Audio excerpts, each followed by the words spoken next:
তো বন্ধুরা দেখো এই ছবিটার ভিডিও জাস্ট ক্লাসে দেখাচ্ছিলাম, তো সেই সঙ্গে সঙ্গে তোমরাও দেখো দেখো কত সহজ।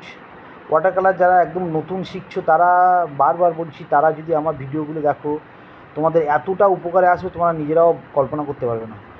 একদম দেখো কী সোজাভাবে আমি ঘরটাকে বাদ দিকে দিয়ে দেখো স্টেপ বাই স্টেপ কীভাবে করে নিচ্ছি, একদম চওড়া তুলে দিয়ে নো প্রবলেম।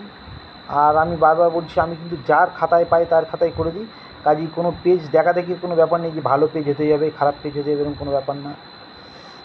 তো সেইভাবেই তোমরা দেখো কীভাবে বের করছি। আর বন্ধু বারবার বলি খুব সোজা, আমি কিন্তু খুব সোজা সহজ সরল নিয়মে করি। দেখো আকাশটা ফার্স্ট লেয়ারটা চাপিয়ে দেওয়ার পরে তারপর হালকা লেয়ারটা দিয়ে আর একটা সেকেন্ড টোন দিয়ে গাছপালা করব, তার জন্য ওখানে জঙ্গলের মতো করে নিলাম।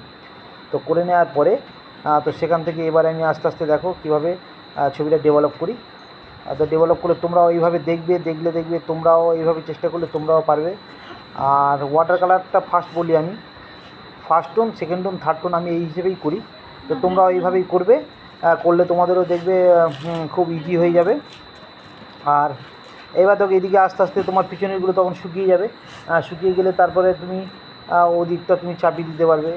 আর একেবারে সো সিম্পল গাছপালা, আমি অত ডিটেলিংয়ে যাইনি, বেশি ডিটেলিংয়ে গেলে সমস্যা। তাই এইভাবেই রেখে দিলাম, দেখলাম এটাতেই ঠিকঠাক আছে, তাই এটাতেই এইভাবেই রেখে দেবো। আর তোমরাও এইভাবে দেখো, দেখলে বাড়িতে প্র্যাকটিস করলে দেখবে তোমাদের কাছে চলে আসবে। আর বারবার বলছি বন্ধু, অনুশীলন হচ্ছে কি মূল সাফল্যের চাবিকাঠি। তোমরা যদি অনুশীলন করো নো প্রবলেম, কোনো কিছু ব্যাপার না, সব কিছু কাছে চলে আসবে। হ্যাঁ, অনুশীলনটাই করতে হবে। আর সৌমিক হচ্ছে কি, তুমি বলেছো যে দাদা এটা মিশে যাচ্ছে কী করে, মিশে যাচ্ছে ওইটাই তো কল, ওইটাই তোমাকে জল মানে একটু ভিজে অবস্থায় একটা কালার তুমি আরেকটা কালারের সঙ্গে চাপিয়ে দেখবে ঠিকঠাক মিশে যাবে, নো প্রবলেম, অসুবিধা নেই। এইভাবে করতে থাকো, করতে হয়ে যাবে, আস্তে আস্তে হয়ে যাবে, নো প্রবলেম। ভালো থেকো, ভালো লাগলে শেয়ার করে দিও।